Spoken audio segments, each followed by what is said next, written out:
Tapu mo e tala mo malo fonua pe mo tala olo au ka ta whakahoko to be por kalapa whakawike yanga maheni ai university lo au. He weekend ni oku konga tolu e tau por kalama pe ko konga uloaki ko ngai whanongonongo me ongo. Pe ko konga honoa e ui atuai e whahinga ko tari e poate ai university lo au ke nau hu ke university lo au ka mataanga e tau fo pe ko whahinga tau ko mau me nau skola sipi. Ko konga tolu e whae whitalanoa ak whika ak pa mo e polokalama ako ai university lo au pe e hewhia fini e whae talanoa pa mo e taki pe ko head koia o e School of Natural and Formal Sciences ko Keret Mafi me New Zealand. Ko e tau ngahi o ngongo.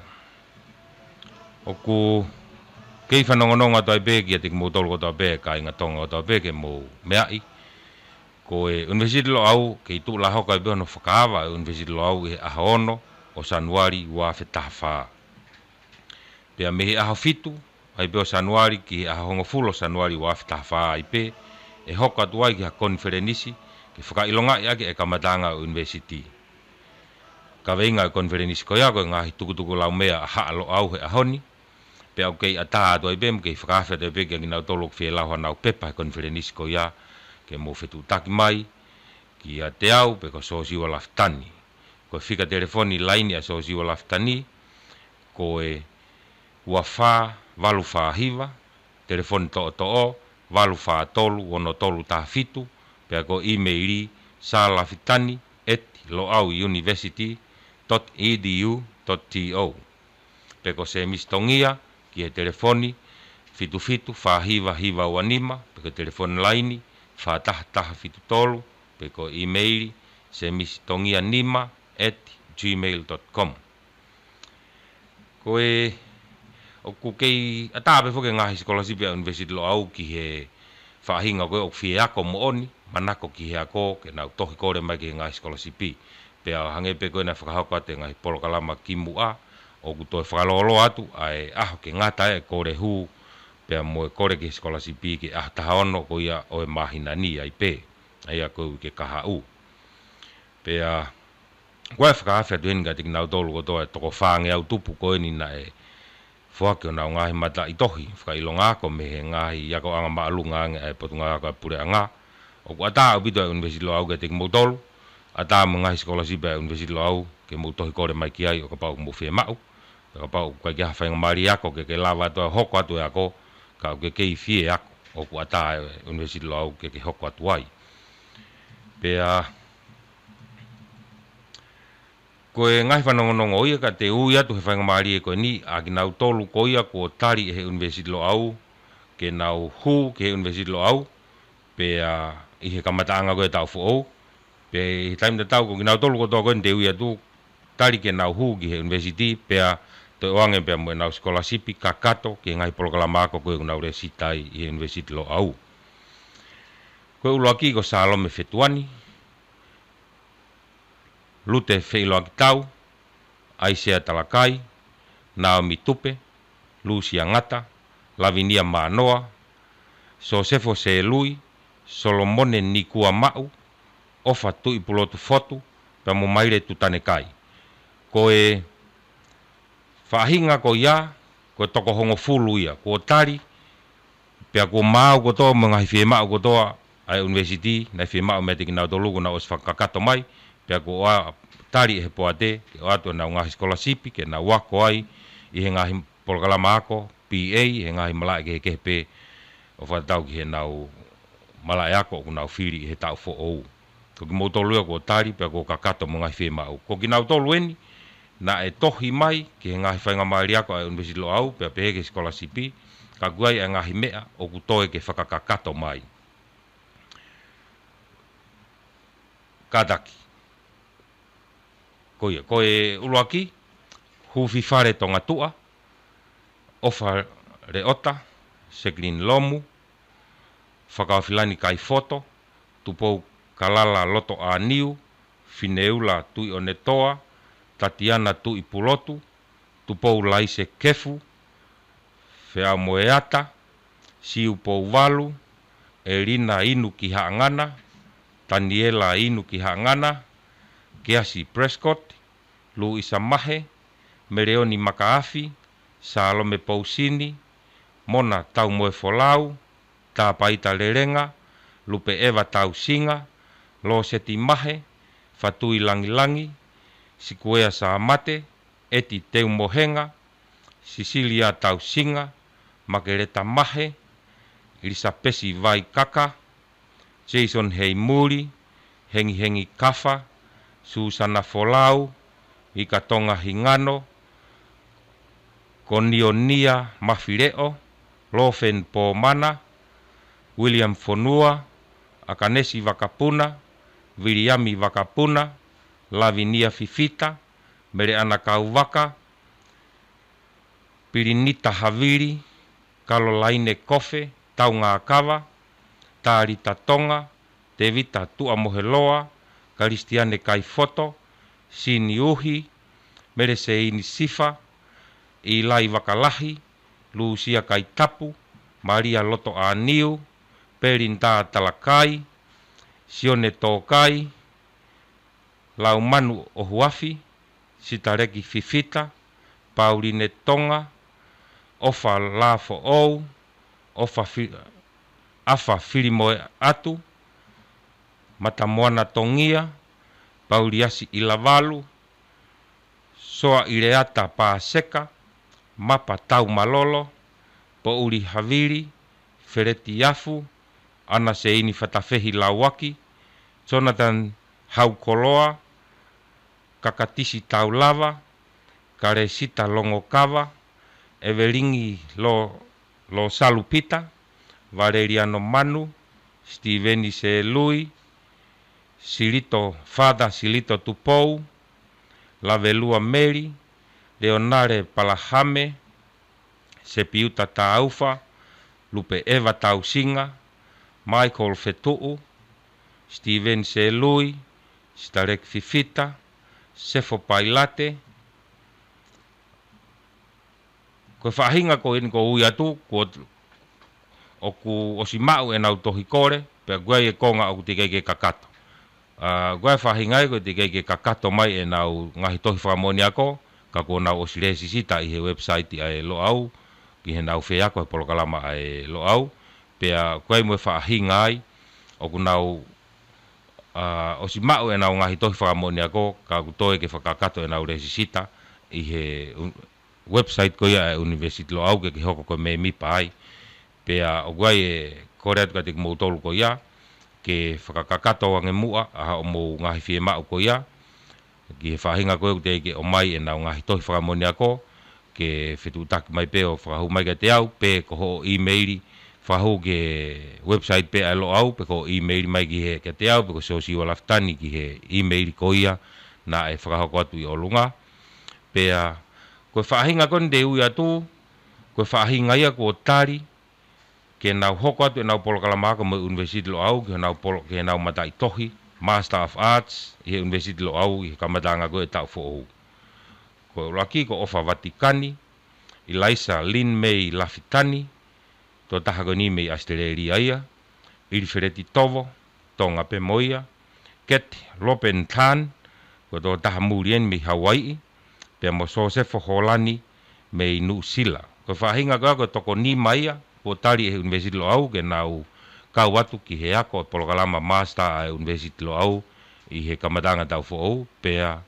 kai ke ngatai ka kuto oanga me nau scholarship, ke nau wako ai ko nau ngai matai tohi ko ia. Te hoko atu hen ke whaahinga ko tari e University lo au, ke nau hoko atu ki he polokalama, ako, toke tā, pe ko ia iloa ko PhD, pea ko loa ki ko Rodney Halapio, ako e ki hono PhD, pea mo Natasha Hanisi, Tafi Uha Tafe, Semis Tongia, pea mo Tokta Sosiwa Laftani. Ko Tokta Sosiwa Laftani, o ku osimao hono matai tohi toke tā o naia me University ko ia Katolika i Canberra, ka ku tupu me he ene manako i he ako, o ku loto ke to aiha no matai tohi toke tā hono ua, i he malai ako fo'ou ia he University lo au ka Regional and Classical Studies. Sai koe kakato ia a whaahinga o ko iai, ko tari e University lo au, ke nau hu, ke Polokalama ko koe University lo au, i he tau fuo, ea kono toko lahi whakakatoa ia, koe toko te au, māua, nā toki ui atu. Koe e ako maa ai, e toko nima, koe e ako ki he matai tohi PhD, pe koe toke tā, koe toko nima ia, pea koe toenga rewa, koe toko hiwanoa, o kunau kau ki nau tolu, toko hiwaua, o kunau waka nau tolu ke Polokalama PSC, pea moe Bachelor of Arts, i he tau fuo i University lo au.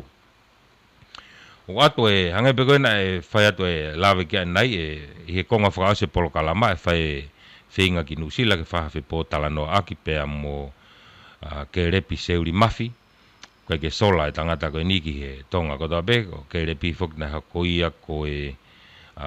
tangata siolokia e pure angatonga he ngahi taulahi pea i he lolotonga ni ukune hiki ato hoko ato e whakai whaifatongia e pure anga Nusila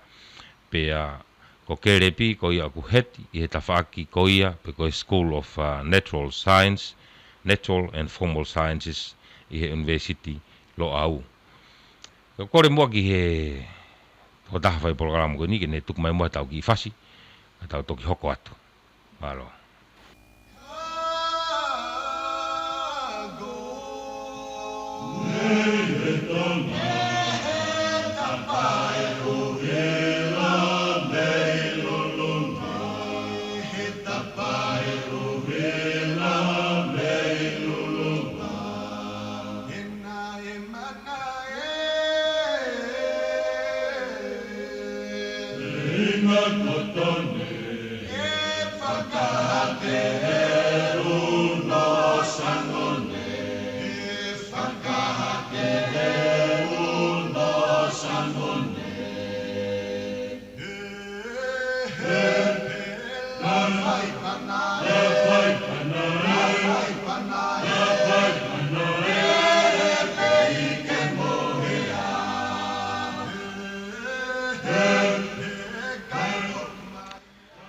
Pito, koe whahinga koe na ulau atu ane nai ki he nau matai tohi Jakob, ki nau matai tohi toke tā. Koe whahinga ai o te keke kakato mai ngai whie mau, o tawhi uha tawhe, o ku toe keke whakakato mai aho o ngahi tohi whamoni ako ki mua, pea pehe whoki ki ho resisita online e tau Polokalama. Pea keke ngatai, pea mo ki nau tolu koe na aku iatu i he Polokalama master oku ke itoe mo ngahi mea o whie mau ke whakakato aga mo ngahi tohi kore pea mo koe ngahi whie mau koe aga ngahi tohi whamoni ako pe me ngahi api ako koe na ke ako whakamui ai pea pehe ki ho aluhake ki he website koe e loau ki he loau university.edu.to o resisita i he tau Polokalama pea te ke hoko rewa koke me mipa ai pa te whakakato rewa ngahi konga o kutoe a mui yange. Ai ako e ngahi mea o kutoe whamanatu atu kaki nau tolu koe na ewi atu pea te tau peke he whahinga ko ia i he madai tohi PA pea pehe ke PSC. Halo.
Fai fio, toki manoni.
Krepi malomo e tau mau e vini, kalau tau mo Nusilana.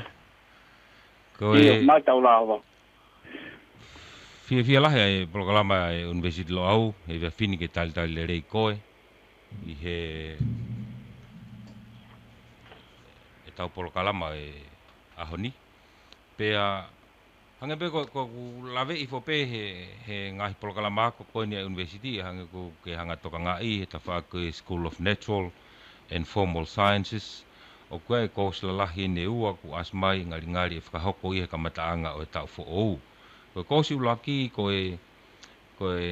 F Sciences pea ko si hono wā I he Environmental Science. Ko kore mo ke takamata he F Science ke ki tano me mua ki he content e ko si ke mea vigai e kakai e whonua. Malo kere? Iyo. Ko kosko ni o ku whatau mua ia ke whai hasio ki he whaunga o mama ni moeanga o ngahi process o ku hoko I hono whau ko mama ni. Ia o whatau mua ia ke ako I ai tamasi I kene iro ai ngahi process ko ia. Aia o ku I he semester uaki e ofai ai level o te au. Pea koe kosi ko ia o ko F Science ko ES a tahano a taha. Pea koe kosi ko ni o ku whatau mua ai kosi ko ni ki he historia o mamani. Pea o ku kawa e ngahi whakaukau o whikau aki pia mo e ngahi mea o ku ne na ane fo e mamani mo ngahi process ko o ku hoko I he ene tuku au mai o au mai ki he tuunga ko ku ia he taimini. Pea mahalo ko konga ia koe ki he kosi koe ni. Pea koe le vai le volo o te au he semester ulaki. Tau whatau mua ia ki he mea koe ni ko lawe atu ki ai whikau akta mo historia o mamani. I he semester wa ofai ai ECS ai esa tahano awa. Pea whatau mua ia ki he ngahi forces, ocean forces and oceans of the earth. Aia whatau mua kosi ko ia ki ai. Aia koe ki whamatala bea ku atu whikau akta mo le volo ulaki I he kosi ko ni. Malo vito ke repi pea hange pe ko whakamatala ko kose e ua ko amanako ke lele taha I he kamataanga o tau semester ulaki pea taha ki semester noa. O ku whewena ko kosi ko ia ha prerequisite o kosi o whema o ke ya ke tamasi ki mo pa ne take ai course ulako i tau fo ko te mape ki ai ko form 7 ni ka pau ku lava ni form 7 ni ka pau ku form 6 be e lava pe ke vakai ene tuunga ko e whakaako i ne form 1 e lava pe ke ngawe akia ke ne uke ko sko ni ka ko e fe mau ke mau a form 7 malo ya ko form 7 ko ni e le son ni science ha le son pe ta e lia science pe ko kem pe ko bio pe ko physics kawa tu ki ai pa mo fika ka pa e u le son ko ia e ne form fitu ya e se ma pe ka pa ku ai ha ne le son i he sio kala fi e lia ko sio kala fi e se ma pe e kau pe mo ia i hono fa kau i he time e consita i nau tol te nau e malava ke nau to e kosko ni malo bito ke lepi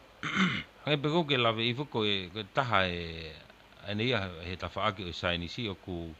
si a bito ke ako ke e whanawa ko tonga pa ko ke fumahino ka te au pe ko ha e uhinga lahi e ta faaki ko ni he AF Science pe ko e kawat ke siologi mga i mea ko ia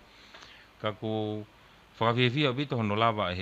ke o mai e ako ko ni e university lo au ke available e whainga ako i he whainga mala e ako ko ni ke whainga maari e ia whainga maari ako ko ia ki whanawa ko pe ki he kakai e whonua ki lave mai mua ki ho ko ngako sio ke taimi ki to beta ki minite fa ki lave mange ki ho ki he content ko ia o kalasi he environmental science i he environmental science ko semester ua ki o ku ofa ai ko si ko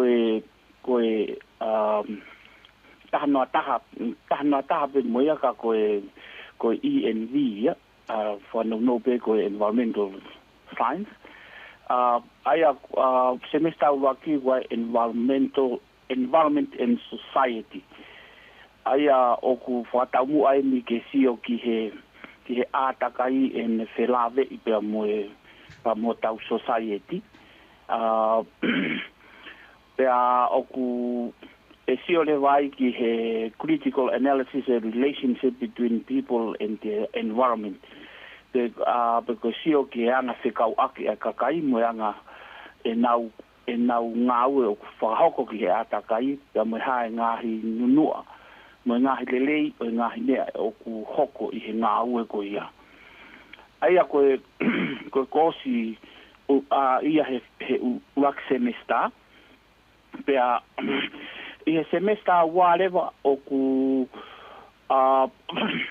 e tokanga le vai ke environmental and society research method ai leva e tokanga ai kosi ko ni ki he ngahi fonga o ku fai aki hono whakatotolo o ngahi mea koko i he atakai ai leva ai tokanga i he semester wa ke sio ko hae ngahi fonga o ku ngawe aki ke malava ke whakatotolo i ke ilo ai ngahi uesia o ku hoko i he atakai. No mahal ko ki pui tu apeia ai ongo le sonu ofa i he semester ulaki po me semester ua. Alo vito ke repi fe nai ta whako ki he prerequisite o ku tatau be nai ki he ta whaki ko ia ki he AF Science pe ki he environmental science pe kuaha prerequisite make. O tatau pe ai prerequisite ki he ongo kosi ko ne ua. Ko form 1 ka pa ku lava pe ho form 1 pe e consider ia ka pa ku lava ma lunga i he area ko o science pe ka ko whakaamu ke ma ai level i he form 7 ai form 7 ni pa i he area o science o ko whaampe whoki ke u lawe atu hen whekau aku mo o kosi ko ne ua ko ni o hange pe ko ia ku ke lawe ke au whekau aku pe mo si ai area ko ni i he ako ki ai kakai ko ni ho tau whonua mahalo ko hono hinga pe ko i kai ke malava ke ilo i a eria ko ni ke fai kia hatokang ka ko ta haine nga eria ma inga o ku whakamaman lahi pe ku ata ia ke ako ki ai hataha ko toa bepa ku fia ke kamata ia tu ai ko ni i he amanaki ia hakakai te nau loto lahi ke nau humai ke teike ko ni ku hi he tokon lahi ki o tau fonua pe kai to ngakai ka tokon ia ki hono to e langhake ai tafaaki he tau koloa whakai natula ka umaa ai toka ngai ho tau atakai i he whanonga ai o tau whai. Malo bito ke repi pe ako seho peke ta taimi o ngari to be ta community taha mo konga ka ku tano mo na bito ko o asime ngahi ngawe anga i tongani whakalakalaka koeni o fie mau ai kau ngau i tongani fok pore sita ngahi kau taha keri makakoloa i tongani ka ko sihewa ngahi pepa newspaper ku ai fie mau ai ki he kore ngau hana fie mau ha toko taha ngau kai he tafaaki koeni o ku ia ngahi courses koeni ku teu pe ako tui o ku alu lelei tau polkalamako pe mo alu ko e whakalakalaka hange pe ko la ve tafaaki ko ia o koloa whakanatula pe ne te haki mea te ke lawe mai haki miniti sekoni pe tolu noa fi whakakato mai ta polkalamaki mua pe au se ta taimi. Malo apito ko loto pe ke whakaongo pe ke tau tupu ko o tonga ai mahu inga o ngo kosi ko ni. I kai ngata pe e nau tene lava o atu ka te nau tolu ai ngahi nau ke nau malava i o mateuteu ko hi ki hono toka ngai o tau ngahi koloa whakai natula ko tui ko taha ia ai mea o whakaamu e he whanua ke whai a hono develop ko hi he kune o mai ai paangalahi ki he whanua whakaluku fua pe kai ngatai o kune tokoni ke ne hanga malu a ho tau whanua pe me he ngahi wesia ke he whakamaman lahi ai o ku expose ki ai a ho tau ki whanua Pako tu ko pure i ai nau tol ko dobe ku whanongo mai ki he polkalaman ai mahu inga ke mo unu mai o tokon ke to'o ai ko ni ko hi ke ne lava o iai hakakai te tau whalala ki ai i he kahau ke ne lava o tokanga ai tau koloa ai au tau mau i he tau whanua ta ke lava i dele ia ko hi ke tau lava o ngawe aki i he loro tongani to e kai ko ia be ka ko tau whanau i he kahau pe mo tau whanua whakaluku fua. Malo ko ki lawe be ko whai atu mau. Malo bito ke repi, pe malo bito o whawhang mari e taimi ke lava whetano aki pe mo e programa e university lau e whini ko ngā ko e mea mai ki ai kakai whanua ki ngai programa ko hanga mei mua. Wa te whakamalo lahi ke te koe o lava mai pe wate be he taimi te tau ate be whakamalo lahi ke te kimotolu kotoa pe kai ngā whanua mo mea mai ki he tau programa university lau mo whakawheta pe ke te kimotolu mo whakamanatu whahinga kona e ui ho mo ngā hingoa ki whakakato mai a ngai mea ko ia na e toe ki whakakato o si lawe i kotoa pe o ko whamalo ho mo mea mai ke tau polkalama he whini ka mo mea tau tuk whilongoaki i he taimda tau e ui kahau. Tua whatu.